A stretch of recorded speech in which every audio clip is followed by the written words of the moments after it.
I notice people tend to overcook or undercook their corn, and they don't really find that good middle ground. There's nothing worse than going to like a party or a picnic and someone gives you an ear of corn that's been overcooked. It's wet, soggy, and mushy, and it's easily avoidable. Good corn is sweet and juicy and tastes really great on its own. So today I'm going to show you 3 different ways to make it slightly better. So we're going to grill this corn. And what I love about grilled corn is that it changes the texture. The corn is still sweet, it's still delicious, but when you grill the corn on the cob, the outside gets caramelized, it gets a little smoky, it gets a little char on it. Elote is a street corn originating in Mexico. It's on the cob.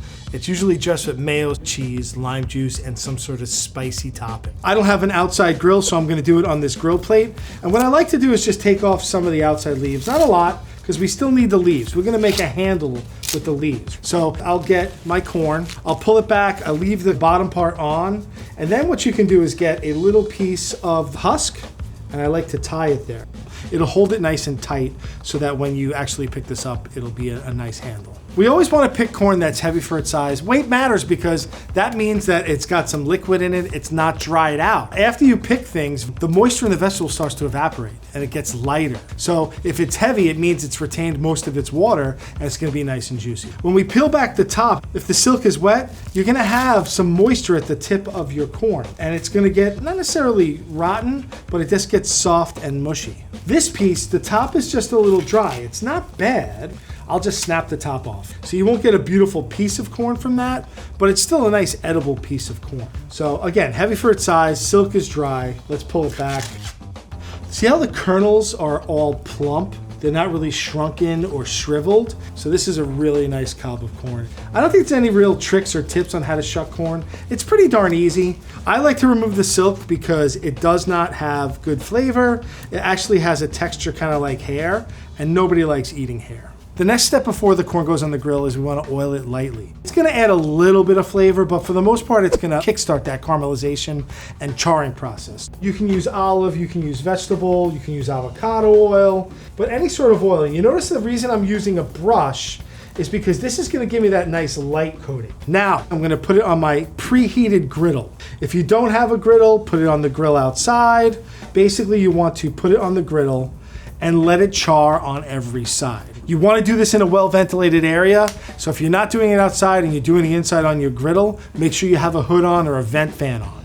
So the handle on this might char a little. Chances are it won't burst into flames because the husk is so moist. So that moisture is going to burn off, it's going to smoke, but for the most part it should not go up in flames. If it does, just like tamp it down with a towel, get a little water, spritz it with a little water, it's fine. What we're looking for here is that we're starting to get that char. Notice how I push those handles off to the side a little. We want to get it charred on every side. We want the corn to cook thoroughly, so don't rush it. Take a little time. Our corn is almost done, and you might hear a snap, crackle, or pop once in a while. Don't worry about the popping. It's not going to hurt you, it's not going to hurt the corn. So you can see my corn is getting nice and caramelized. Got some nice charring on it. It's got some blistering. You'll know when the corn is cooked when the kernels start to go from really opaque to kind of clearing up. They were dull before and now they're starting to get shiny, and that means the corn inside is cooked. We're gonna start out with the mayonnaise, and we're gonna be pretty liberal with the mayonnaise just for the fact that you want everything to stick to this corn. Basically what I'm gonna do is take the corn, brush it with the mayonnaise, tap it into my cheese. We're using cotija cheese, which is a Mexican aged cheese. It has a little zing to it. It's a little salty. If I can't find cotija, I use Pecorino Romano. It's not the exact same thing, but it is still delicious. The tahini is just a spice blend. It has a little lime seasoning in it, has a little bit of chili. It's readily available in most supermarkets. So I like to get it on the plate. I dust it with a little more tahini, and then I put the limes on the side because as you take your corn, you can dress it with the lime. All right, time to get in there. I grab my handle. The corn is sweet. It's got some good crunch. You can taste like the smokiness. The cheese, mayo, and tahini just complements the corn. It's one of the best ways to put corn on the table.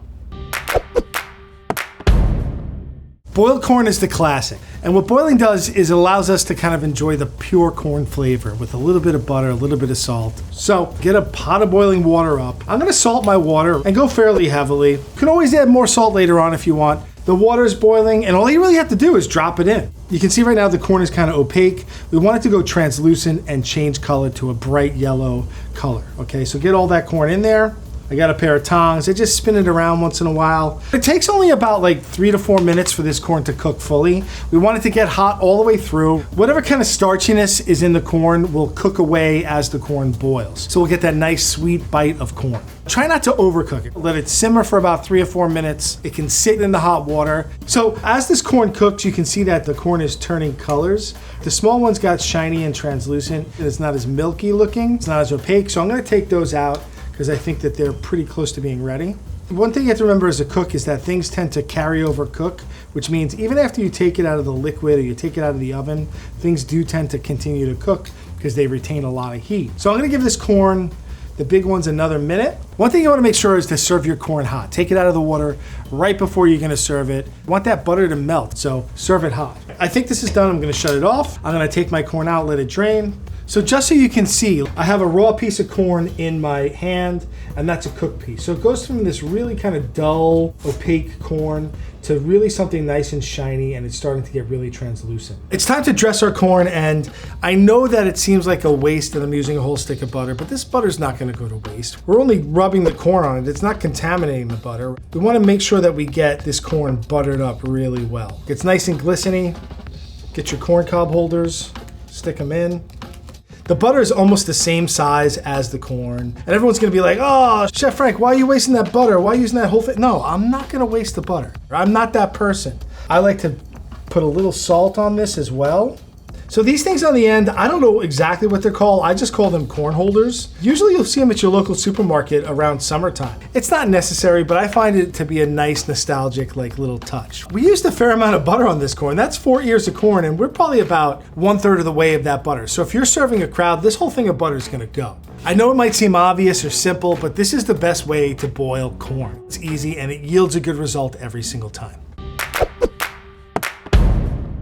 We're gonna saute some corn now. This dish is a sauteed corn dish I used to make when I worked in restaurants. It's basically corn with some chili, some garlic, a little bit of oil, and cilantro. Some people don't like to get their hands messy, and you have to cut the corn off the cob for them. This really works good as a side dish as well. I'm gonna show you the way that I like to do it. I get a tray, I get my corn that has been shucked, I get a kitchen towel, I put the tip down, and I just run the knife along the side. And the corn kind of just zips right off and falls onto the tray. Right, you get a maximum amount of corn. You can see that I'm not going too close to the center. I'm gonna be on the outside of the cob. So I'm just kind of get as close as I can to that and then cut straight down. So now that we have that done, we have all of our corn kernels ready to saute. So you can also go through this if you have any silk corn husk or any kernels that don't look good and pick anything out that's not really nice like that. I kept it really simple here. I like my corn to be a little spicy and savory because it's so sweet already. So I have a pan on. I'm gonna put some oil in the pan. Don't be shy with the oil. We don't want to put a lot, but we want to coat the bottom of our pan. And what I'm going to do is I'm going to get my garlic just to start getting some flavor or some color to it. I'm not going to go crazy. I don't want it to be too brown, but I do want it to get it toasty. Once the garlic starts to sizzle, we can add our chilies. These are Fresno chilies, and once you start to smell your garlic getting toasty, we can add our corn. You can see my garlic's getting toasty around my edges. All the corn can go in. So we'll add a little bit of salt to this, and you'll see like when you shuck the corn like this or when you take it off the cob, it comes together in like minutes. A really good side dish, especially if corn doesn't need to take a long time. Basically cooks in about 3 minutes. Make sure you season it really well. Remember, corn is really sweet. We add the garlic, we add the chilies, add a little spice, a little savoriness, a little more oil.